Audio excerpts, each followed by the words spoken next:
Sinola. Funded by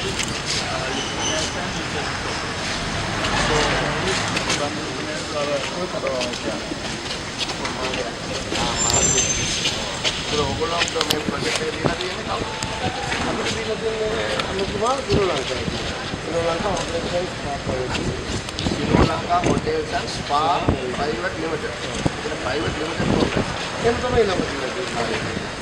එතකොට ඒක ඕනකට contract එක දෙන්නේ නේ ඒක. ඔව් අපි මොකද කලින් ඇත්තටම මෙහෙමයි දැන් කලින් කොන්ට්‍රැක්ට් එක තිබුණා පිට් එක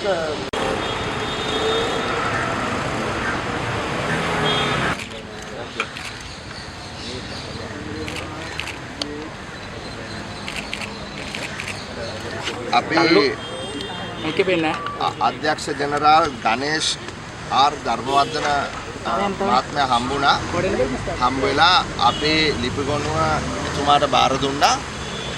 එතුමාට මම කෙටියෙන් පැහැදිලි කරා අපි දකින ආකාරයට මොකද වෙලා තියෙන දූෂණය කියලා. එතුමා අපිට පොරොන්දු වුණා ඉතාමත්ම ඉක්මනින් ස්වාධීනව මේ විමර්ශනය වහම පටන් ගන්නවා කියලා. එතුමා පුද්ගලිකවත් මේ පිළිබඳව දැනගෙන හිටියා යම් කිසි ප්‍රමාණයක්. එතුමත් අපිට අදහස් කිහිපයක් පළ කරා. මොකද මේ හෝටලේ සම්බන්ධයෙන් මේ ගනුදෙනුව සම්බන්ධයෙන් ලංකාවේ බොහෝ දෙනා දැනගෙන හිටියා. කතා කරා. මොකද එක පැත්තකින් මේක මේ දූෂිත ගනුදෙනුවක් වෙන අතරතුරම චෝදනා කරන ආකාරයට අනිත් පැත්තෙන් මේ සෙලින්කෝ ආයතනයත් එක්ක තිබිච්ච හුටපටත් මේකේ තිබුණා. මොකද මේ සෙලින්කෝ ශ්‍රීරාම් කියන ආයතනයට අයිති ගොඩනැගිල්ල. එතකොට ඒ කම්පැනි කඩා වැටෙනකොට ඒකේ මුදල් මේ තැන්පත් කරපු 10 ගාණක් හිටියා. ඉතින් ඔවුන්ට ලැබිය යුතු මුදල් මේ හරහා ලැබිය යුතුයි කියන තැන ඒ අවස්ථාවේ වටවල කොමිෂන් එකේ එහෙම දාලා තිබ්බා. ඔවුන්ගේ මතය වුණා. නමුත් අවසානයේදී මේ මිනිසුන්ට මේ තැන්පත්කරුවන්ට මුදල් ලැබුණ නැතුව වගේම අතිවිශාල දූෂිත ගනුදෙනුවක් වෙලා තියෙන බව තමයි දැන් වෙනකොට අපිට මේ පෙනී යන්නේ. ඒකට මේක පැතිකඩ එකක් නෙමෙයි මේක දෙක තුනක්ම තියෙනවා. ඒකට මේක මේ අතවසම මේ පළවෙනි මගේ අල්ලසා දූෂණ කොමිෂන ගෙනාවු පළවෙනි පැමිණිල්ල.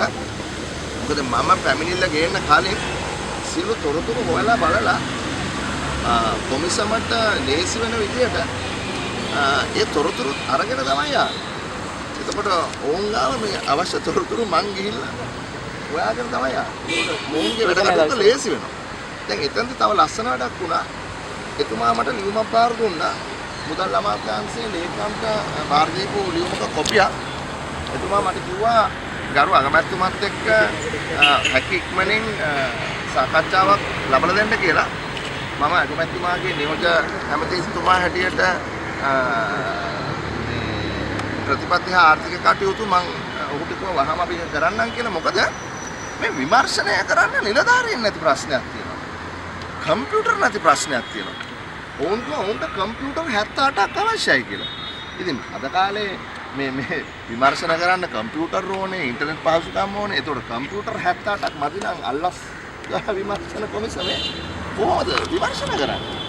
දැන් මට ආරංචි වුණා පොලිස් නිලධාරීන්, ඉහළ පොලිස් නිලධාරීන් මෙතන 4කට කාඩර් එකක් තියෙනවා. හැබැයි එක්කෙනා ඉන්නේ. ඒ කියන්නේ SSP මහත්තයෙක් විතරයි ඉන්නේ.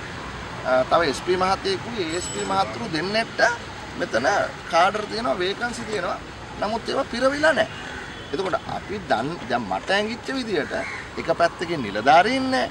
එක පැත්තකින් පොලිස් නිලධාරීන් නැහැ විමර්ශනය කරන්න. අනිත් පැත්තෙන් සම්පත් නැහැ.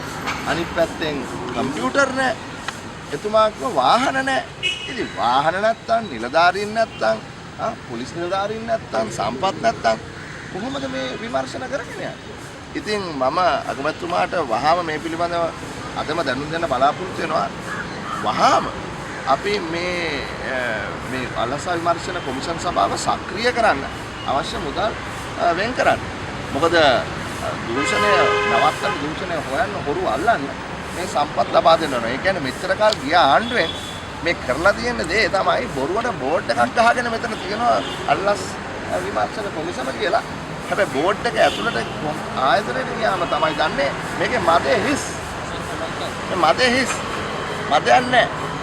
ඒක මදයක් නැතුව වැඩේ කරන්න බෑ. ඒ නිසා අපි බලාපොරොත්තු වෙනවා අවශ්‍ය පාසුකම් වුණ හැකියාව ලබා දෙන්නත් මේ පිළිබඳව ඒ විමර්ශනය කරලා වර්ධිකරුවන්ට ඒ නිසි දඬුවම් ලබා දෙන නීතිමය පියවර ගන්න. දරුව අබතුමා මේක අපිට පොඩ්ඩක් පැහැදිලි කරනවාද මේ ෆෙනෝ ලංකා කියන ආයතනය සෙලින්කෝ එකෙන් මේ ඉඩම ලබාගත් විදිය ඒ වගේම ඔබතුමාලා මේ චෝදනා ගොනු කරන කාරණා පොඩ්ඩක් පිළිවෙලින් කිව්වොත් අපිට පැහැදිලි. ඔව් දැන් මෙහෙමයි.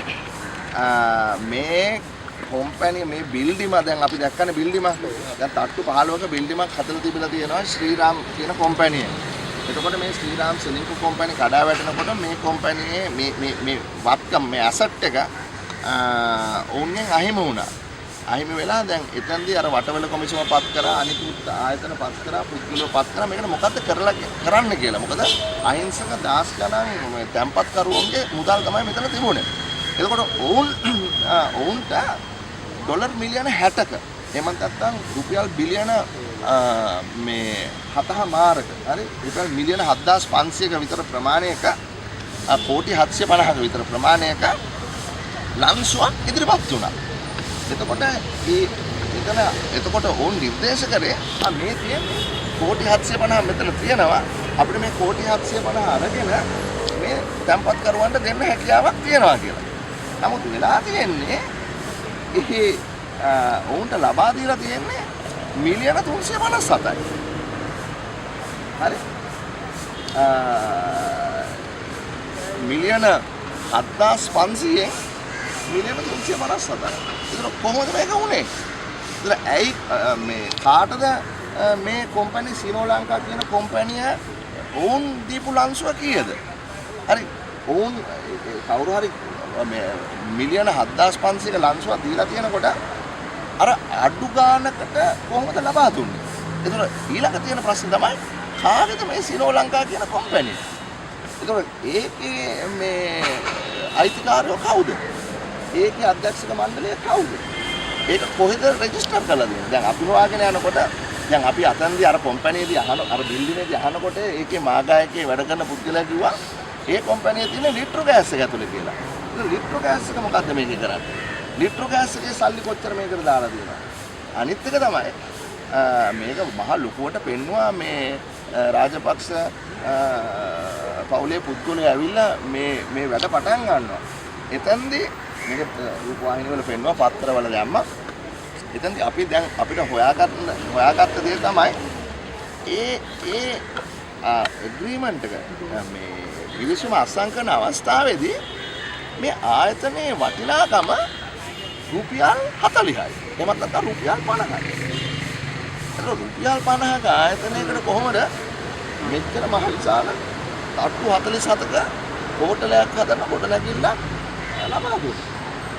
හරි. ඒතකොට මේක මම පාර්ලිමේන්තුවේ කතා කරලා තියෙනවා විපක්ෂයේ മന്ത്രിවරයෙක් එක්ක දැන් මේක විවේචනය කළා දැන්. එතකොට ප්‍රශ්න රාශියක් තියෙනවා. හරි. ඒ අතරෙම මේක සේලාන් බැංකුව හරහා ණය මුදල් අරන් තියෙනවා. එතකොට මේක සින්නක්කර ඔප්පුවක් හැටියට තමයි සේලාන් බැංකුවට මේ මොකෙජ් කරලා දෙන්නේ. හැබැයි මේක සින්නක්කර ඔප්පුවක් නැහැ. මේකට තියෙන්නේ බදු ඔප්පුවක්. ඒ බදු ඔප්පුවක් කියන මේ ඉඩමක් කොහොමද සින්නක්කර ක්‍රමයට සේලාන් බැංකුවට ලබා දුන්නේ. සේලාන් බැංකුවේ එදා හිටපු සභාපතිවරයා තමයි වර්තමාන අග්‍රමිනිස්ත්‍රකාරවල. එතුමා තමයි එදා සේලාම් බැංකුවේ සභාපතිවරයා හැටියට මේ තීරණයට එකඟ වෙලා තියෙන්නේ. ඉතින් ගැටලු රාශියක් තියෙනවා. ගැටලු රාශියක් තියෙනවා. එතකොට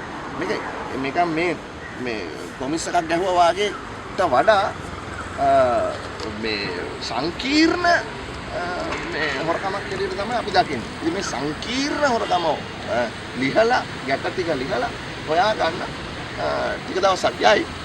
චෝදනා කරන පුද්ගලයන් ඉන්නවද මෙතන?